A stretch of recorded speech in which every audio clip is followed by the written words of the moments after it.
Ruangan rasanya seperti baterai yang bisa 110%. Nah, luar biasa.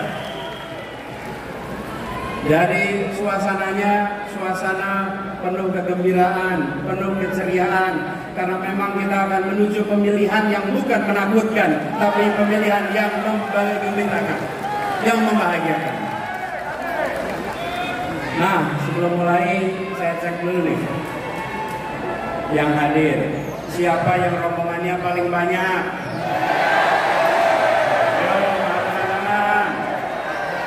Ayo, paling basah siapa? Oh,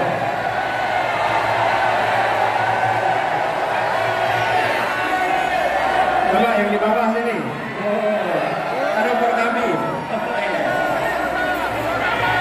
Jagna Siliwangi, oke. Mana lagi nih?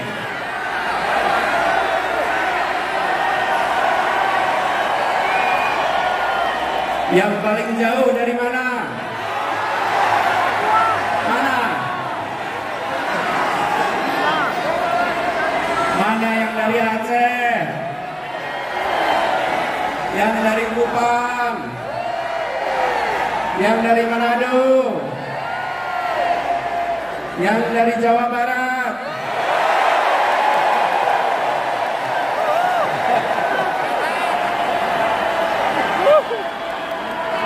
Yang dari Palembang? Yang dari Jawa Tengah?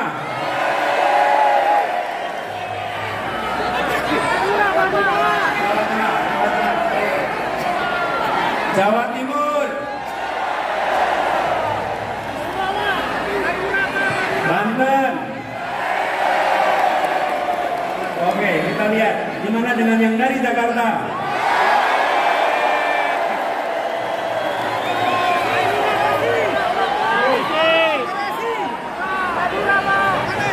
Inilah hebatnya relawan kita. Semua datang swakarsa, semua datang swadana, semua berangkat dengan niat baik. Kami hadir di tempat ini untuk membuat perubahan bagi Republik Indonesia. Kami datang bukan karena bayaran, tapi kami datang karena kami punya kepercayaan untuk Indonesia yang lebih baik. Karena itu, buat teman-teman semua, bagi para relawan semua, kalau boleh saya sampaikan, I love you. And I love you almost full. Kenapa almost full? Kalau saya katakan I love you full, maka tidak ada ruang untuk cinta tumbuh. Tapi kalau I love you almost full, maka cinta kita insya Allah tumbuh berkembang terus ke depan. Apalagi perjalanan kita makin panjang, masih panjang ke depan. Dan tadi saya katakan bahwa kita menyanyikan Indonesia Raya dengan suasana, dengan suara yang penuh semangat. Karena lagu itu kita nyanyikan dengan rasa cinta. Kita mencintai Indonesia secara tanpa syarat. Kita tidak mensyaratkan saya harus sejahtera untuk cinta, saya harus makmur untuk cinta. Apapun latar belakangnya, apapun kondisinya, kami mencintai Indonesia secara tanpa syarat. Jadi kita akan menjalani perjalanan yang masih panjang. Sekarang kita di bulan Mei, tepatnya 21 Mei, kita menuju ke 14 Februari 2024. Tapi bicara tentang perjalanan, kalau boleh saya cerita sedikit. Cerita boleh ya? Boleh. Kalau era 90-an namanya sersan, serius tapi santai. Boleh ya? Jadi di bulan Ramadan kemarin, bulan Ramadan yang lalu, bulan puasa, saya melakukan perjalanan yang saya sebut dengan tirakat. Tirakat itu bukan tirakatan ya. Tirakat ini adalah sebuah perjalanan untuk mendengar, untuk menyerap, untuk merasakan suasana terkini yang ada di masyarakat kita. Saya datang ke banyak tempat tanpa kamera, tanpa media, tanpa ditemani siapa-siapa. Seringkali saya hanya datang sendirian, dadak masuk satu tempat, masuk ke sebuah warung, tahu-tahu yang punya warung ngeliatin aja. Ini seperti kenal tapi siapa? Kan di pelosok di banyak tempat, jadi nyapa juga belum tentu berani. Saya ngobrol dengan masyarakat, saya mendengar cerita mereka, dan saya temui mereka bukan untuk selfie dan diposting di pagi hari. Bukan, saya bukan lari-lari untuk posting foto.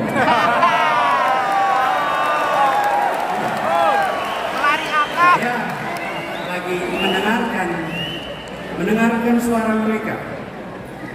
Saya ketemu dengan ibu-ibu, bapak-bapak yang memiliki keinginan masa depan anak-anaknya lebih baik. Paling sering saya temui ibu-ibu yang menceritakan, Pak, anak saya pintar, Pak, anak saya potensial, Pak, berikan kepada kita semua pendidikan yang baik, biar anak-anak kita punya masa depan yang lebih baik. Di Rembang saya ketemu dengan Ibu Fitri yang bercerita tentang bagaimana beliau mengelola TK-nya. Saya ketemu dengan Bu Yuli. Bu Yuli ini pemilik apotek Yap di Pasuruan. Saya juga sempat mampir ke Grobogan. Di situ saya bertemu dengan seorang petani. Jadi kami lagi jalan.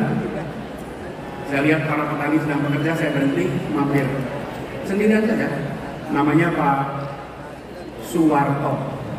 Lalu ketemu Pak Suwarto, salaman. Ketika salaman, saya merasakan melihat tangannya sedang, kalau bahasa Jawa, lagi ngerabu. Ngerabu itu memberi apa? Pupuk. Jadi saya tanya, Pak, gimana kondisi di sini? Ya biasa, Mas. Dari dulu ya begini. Lalu apa situasi yang tersulit? Panjang sebetulnya ngobrolnya. Dia bilang, Pak, saya ngerepoti urusan pupuk, Pak. Rabu ini paling angel, Pak. Arep rabu, ono sing rabu subsidi, rabu non subsidi. Ora kaya zaman biyen. Zaman biyen tinggal ning warung, nggawa ember, langsung iso tuku rabu. Saiki arep ning warung ditakoni, Pak, jenengan non subsidi apa subsidi?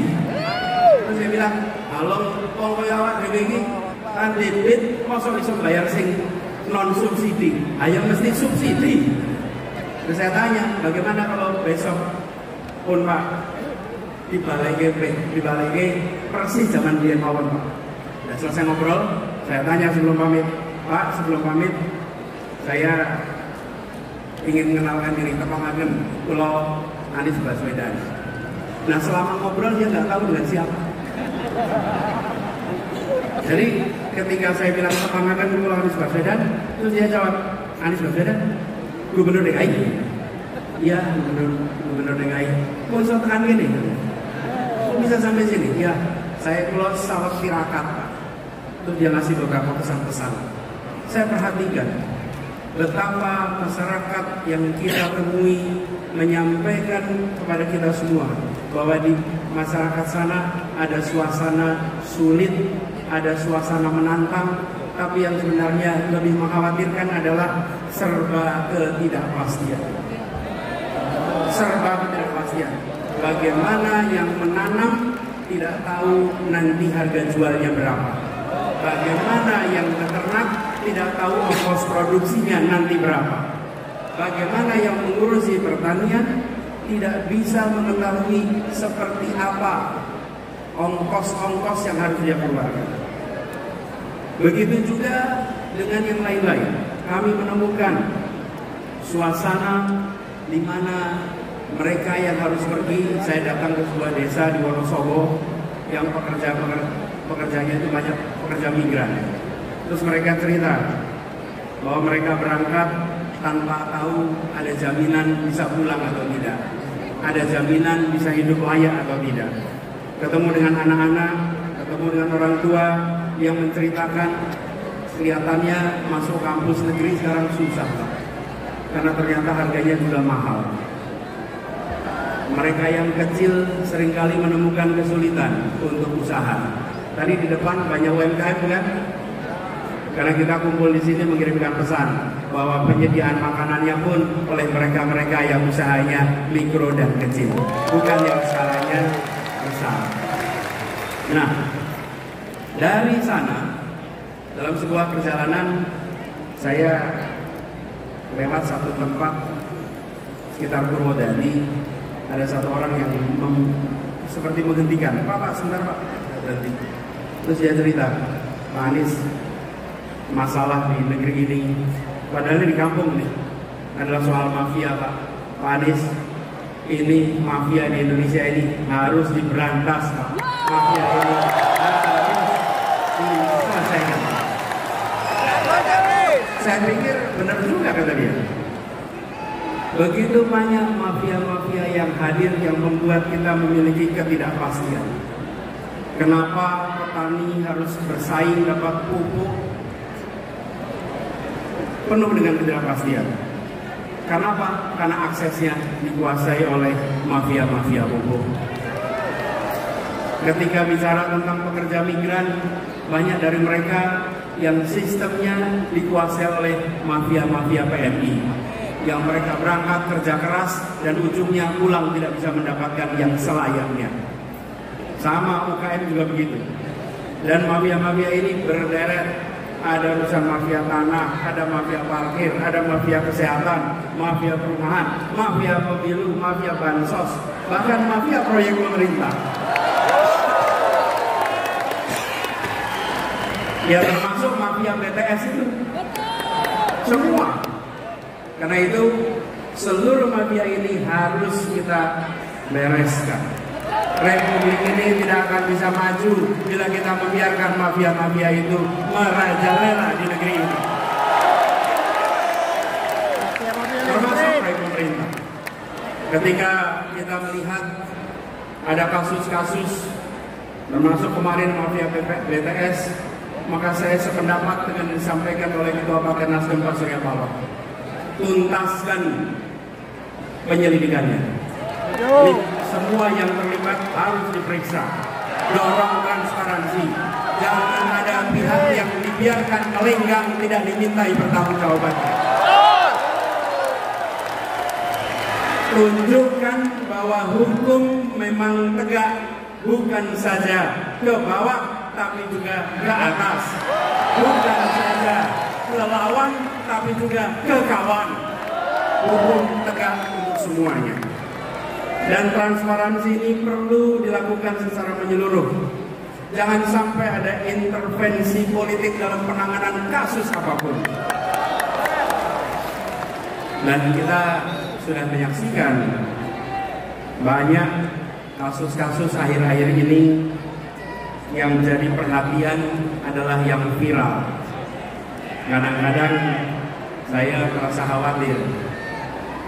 Karena begini, kita ini harusnya berani. Saya setuju ketika ada yang dikatakan bahwa kita harus mencari pemimpin yang berani. Setuju. Dan pemimpin berani bukan sekedar berani, tapi berani karena benar. Berani karena membawa kebenaran. Karena pasangan yang kata berani itu benar. Kalau tidak benar, dia tak berani. Tapi kalau dia bawa kebenaran, maka siapapun dihadapi dan ridha Allah yang menjadi pegangan.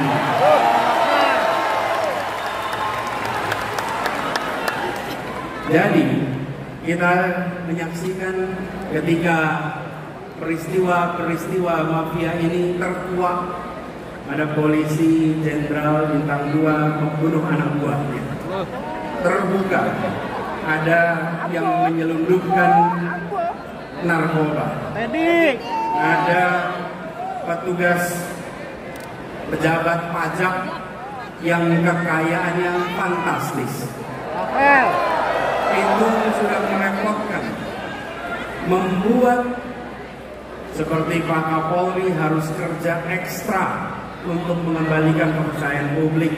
Harus kerja ekstra untuk merawat polisi-polisi baik yang berintegritas yang ada di dalam tubuh kepolisian. Seperti juga di Kementerian Keuangan, Ibu Menteri keliling sana sini untuk menjaga barisan orang-orang baiknya. Saya pernah di pemerintahan, saya menyadari betul, ya benar ada orang-orang bermasalah, tapi banyak lagi orang-orang yang bisa menegakkan amanah, orang-orang yang berintegritas. Mereka-mereka itulah yang harus dibangkitkan untuk bersama-sama menjaga Republik ini. Nah, ketika kita menyaksikan peristiwa-peristiwa seperti itu, kita geram. Ini harus kita hadapi. Apalagi sekarang kita kumpul hari ini tepat 25 tahun reformasi di Indonesia. Tepuk tangan untuk para pejuang reformasi kita.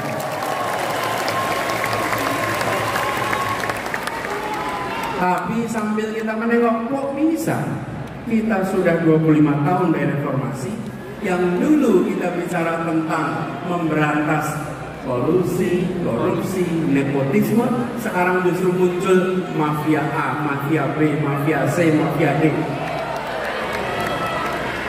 Ini panggilan bagi kita semua.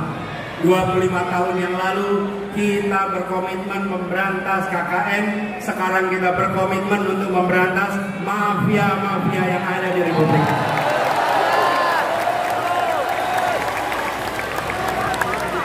Proses terjadinya itu pelan-pelan. Proses penyimpangan itu pelan-pelan. Bila pemimpin-pemimpin dari Republik ini tidak sensitif pada persoalan ini, maka persoalan ini akan secara bertahap merusak Indonesia.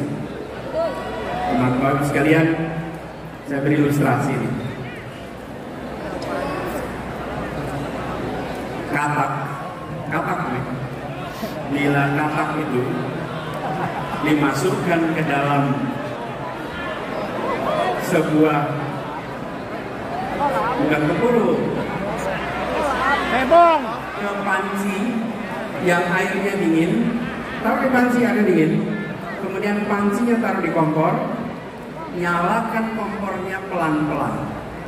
Oke, air di situ asalnya dingin, lama-lama menjadi panas, lama-lama mendidih, dan katak itu akan mati dalam mendidihnya air. Oke, itu jalannya pelan-pelan. Tapi kalau katak dilemparkan ke panci yang airnya mendidih, dia langsung lompat. Tapi kalau dipanaskan pelan-pelan, dia mati mendidih. Bila kita tidak menyadari bahwa pertumbuhan mafia itu terus-menerus, maka bangsa kita akan habis karena mafia. Saatnya kita menyadari bahwa ini adalah problematika yang harus kita hadapi sama-sama. Setuju? Karena itu, ketika kita berbicara tentang 25 tahun reformasi, amanat yang harus kita pegang adalah komitmen untuk melihat perubahan yang kecil-kecil ini. Nampaknya pelan-pelan, gradual. Jadi kalau ada yang punya ide untuk mengubah, kita harus hadapi dan kita harus hentikan. Pelan-pelan itu prosesnya. Reformasi dulu mengatakan bahwa masa jabatan presiden 2 tahun. Ketika ada yang punya gagasan untuk memperpanjang, maka kita katakan bahwa kita komit dengan aspirasi reformasi. Jadi, kalau ada petinggi-petinggi negeri ini yang pelan-pelan mencoba menggeserkan, jangan pernah dibiarkan, karena itu seperti menaikkan suhu air bagi sebuah katak. Jangan sampai kita tidak sadar atas penyimpangan yang dilakukan secara pelan-pelan. Dan kita harus sadar ini, bahkan kita punya masalah banyak. Sebagian masalah itu harus diselesaikan di daerah, sebagian diselesaikan di pusat. Kalau daerah tidak bisa menyelesaikan, maka harus dicari cara agar daerah bisa menyelesaikan. Tapi kalau daerah tidak bisa menyelesaikan, diambil ke pusat, dan ujungnya tidak selesai juga, malah menyulitkan masa depan orang-orang di daerah. Kita punya kecenderungan Kalau di daerah tidak jalan, ambil alih ke pusat. Dilakukan sentralisasi. Ingat, Republik ini luasnya luar biasa. Penduduknya tersebar di 6.000 kepulauan. Berikan kepada kita semua kewenangan untuk menyelesaikan, awasi, pastikan tereksekusi. Dengan cara seperti itu, rakyat bisa merasakan pemerintah hadir di seluruh wilayah Indonesia. Jadi, ke depan kita berkomitmen bahwa pemerintahan yang hendak kita bangun adalah pemerintahan yang mengembalikan spirit yang ada di dalam pembukaan Undang-Undang Dasar 1945. Spirit yang ada di sana adalah bagaimana rakyat mendapatkan kemerdekaan yang sesungguhnya. 25 tahun yang lalu ketika kita memperjuangkan reformasi, pada saat itu kita berada di dalam suasana ketertekanan. Ekonominya tertekan, kebebasannya tertekan. Hari ini sebagian dari kita merasakan kebebasan yang tertekan. Dulu negara mengatur siapa saja, siapa boleh maju ke caleg, siapa boleh maju ke pilpres, siapa boleh maju wali kota, bupati, semua diatur. Hari ini jangan sampai ada pengaturan siapa yang boleh maju dan siapa yang tidak boleh maju. Karena itu bukan diatur oleh pemerintah, itu diatur oleh partai-partai politik atas aspirasi rakyat. Bila rakyat menginginkan si A menjadi calon, izinkan negara ini memberikan kesempatan kepada mereka untuk memperjuangkan. Bukan malah negara menghentikan, bukan malah negara melarang. Bahwa negara menjamin kemerdekaan, dan itu yang harus sekarang kita perjuangkan. Jadi kita yang berada di sini adalah kita yang punya aspirasi, dan kita menuntut agar ada kesetaraan kesempatan bagi siapapun di Republik ini. Dan ini juga artinya kepastian kepada mereka yang berusaha. Bayangkan, bila kita tidak memberikan kesetaraan itu, mereka yang di dunia usaha pun mengalami kekhawatiran, mengalami serba ketidakpastian. Ketika sebuah pemerintahan bertugas, dia harus memberikan kesetaraan kepada semua pelaku usaha. Jangan sampai pelaku usaha yang dianggap teman diberi fasilitas, pelaku usaha yang bukan teman tidak diberikan fasilitas. Dan persoalan mafia ini yang tadi saya sampaikan itu sering sudah masuk ke dalam proses. Saya beri contoh. Ketika kami bertugas di Jakarta, ini salah satu ketidakpastian yang harus kita bereskan. Setiap tahun kita selalu meributkan soal UMP, upah minimal provinsi.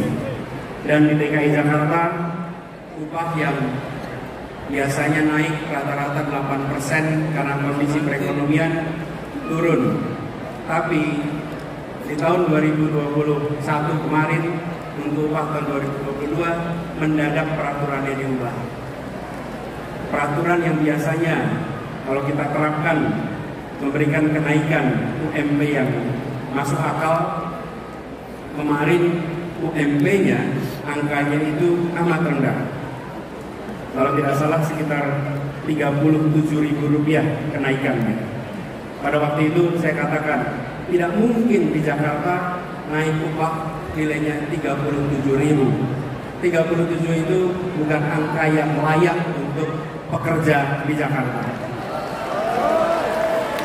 Karena itu kemudian saya sampaikan kepada pemerintah waktu itu, Kementerian Tenaga Kerja. Saya sampaikan bahwa yang layak di Jakarta kenaikan itu menggunakan formula yang lama. Jangan formulanya digonta-ganti. Dan inilah yang disebut sebagai mafia tentang pengupahan yang ada di Indonesia. Tidak boleh kita biarkan. kami memilih untuk mengambil sikap yang berbeda. Dan ketika memilih sikap berbeda, tentu kita menyadari bagaimana landasan hukumnya. Tapi yang menarik, para pengusaha protes waktu itu. Saya undang pengusahanya ke Balai Kota, 50 pembayar pajak terbesar saya undang. Ketika saya undang, saya sampaikan, Bapak Ibu sekalian yang sekarang sudah menjadi 50 pembayar pajak terbesar. Bapak Ibu lihat, kita semua ini sekarang berkumpul di Balai Kota. Jaraknya hanya 1 kilometer dari Gedung Pancasila, tempat konstitusi kita disusun, tempat persiapan kemerdekaan kita disiapkan. Pada waktu itu mereka yang berkumpul adalah orang-orang yang makmur, orang-orang yang terdidik, tapi mereka memilih mendirikan sebuah negeri yang prinsipnya menghadirkan keadilan sosial bagi seluruh rakyat Indonesia. Sekarang di sini, yang kumpul di sini, Bapak Ibu, saya ingin tanya, 40 tahun yang lalu Bapak Ibu di mana? 50 tahun yang lalu Bapak Ibu di mana? Kita semua 40 tahun yang lalu, 50 tahun yang lalu bukan siapa-siapa. Republik ini sudah memberikan kesempatan Bapak Ibu sekalian menjadi 50 pembayar pajak terbesar karena Republik ini memberikan kesempatan kepada Bapak Ibu sekalian. Sekarang berikan kesempatan pada para pekerja untuk mereka bisa mendapatkan kesetaraan masa depan. Sebagaimana Bapak Ibu sekalian mendapatkannya. Ini soal kita bergiliran masing-masing memberikan kesempatan. Dan ketika kita mengirimkan pesan kesetaraan itu yang menarik. Para pengusaha itu setelah ngobrol pulang dan mereka bilang, Pak Bu, kami setuju dengan prinsip yang Bapak pegang. Kita sama-sama bergerak untuk Indonesia. Bapak Ibu sekalian, ketika kita bicara tentang nilai-nilai, maka semua akan terpanggil. Itulah sebabnya hari ini kita berjuang, karena kita membawa nilai-nilai dan kita ingin memanggil semuanya untuk berjuang bersama kita. Nilainya nilai keadilan, nilainya nilai kesetaraan. Dan itulah yang kemudian membuat kita semua yakin, bila ini kita kerjakan, insya Allah Indonesia akan lebih baik. Indonesia akan lebih makmur. Karena itu buat para relawan semua yang sudah berkumpul di sini, siap kita bergerak bersama ke depan? Siap untuk mengajak semuanya? Siap untuk menjangkau semua? Siap untuk menunjukkan bahwa ini negeri merdeka? Jangan, permintaan saya, jangan pernah takut untuk menunjukkan pilihan kita. Setuju? Bila kita menawarkan prinsip keadilan, prinsip kesetaraan, pasang besar-besar pesan itu dimanapun Anda berada. Jangan gentar pada mereka yang kegiatannya merobek poster. Jangan gentar. Jangan gentar dengan mereka yang suka merobek baliho. Jangan gentar. Bila ada baliho dirobek, bila ada poster dirobek, jangan cuma difoto. Berikan laporan ke kepolisian, nanti kita tunjukkan siapa yang menghargai pendapat dan aspirasi dari Republik ini. Dan kita tidak perlu memberikan spanduk-spanduk penolakan. Kita sambut kedatangan siapa saja sambil mengatakan kami siap untuk disandingkan, kami siap untuk dibandingkan. Dan kami yakin bahwa gagasan kita, karya kita, rekam jejak kita, program kita, bila disandingkan, maka kita akan bisa mengajak seluruh Indonesia untuk Indonesia yang lebih baik. Jadi teman-teman semua, para relawan yang saya cintai, ini bukan sekedar sebuah perjuangan elektoral. Ini juga bukan sekedar pertontonan. Ini bukan panggung hiburan di mana datang ke depan panggung untuk menghibur, bukan. Ini adalah panggung untuk menentukan arah perjalanan bangsa ke depan. Karena itu kerjakan dengan keseriusan, kerjakan dengan sepenuh hati. Dan ini adalah perjuangan yang membawa nilai, membawa prinsip, Karena itu jadilah relawan teladan. Siap? Jadi apa? Relawan apa? Relawan apa? Relawan apa? Jadilah relawan teladan. Menghormati kedatangan lawan sambil mengatakan kami membawa gagasan, kami membawa rekam jejak, siap disandingkan, siap ditandingkan, dan kami yakin bila kemenangan akan diantarkan kepada kita.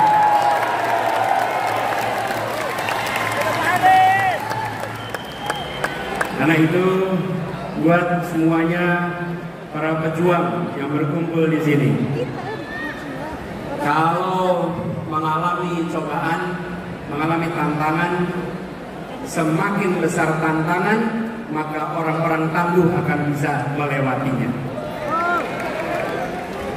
Kalau kita ketemu dengan tantangan, maka kita tidak menghindar. Kalau kita ketemu tantangan, kita tidak sembunyi, tapi kita hadapi. Kita apa? Kita hadapi. Karena itu saya kalau boleh bertanya kepada semuanya nih. Kalau saya beri pertanyaan, pejuang bukan, maka jawab hadapi. Siap? Pejuang bukan? Pejuang bukan? Pejuang bukan? Insya Allah kita hadapi, dan dengan izin Allah perjuangan ini insya Allah akan diantarkan pada kemenangannya. Terima kasih, salam perjuangan. Pesan kepada seluruh keluarga, semua tetangga, jangkau semua dan katakan bahwa perubahan untuk keadilan sedang bergerak menjangkau semua, dan insya Allah dari ruangan ini dikirimkan pesan penuh semangat untuk seluruh Indonesia. Assalamualaikum warahmatullahi wabarakatuh.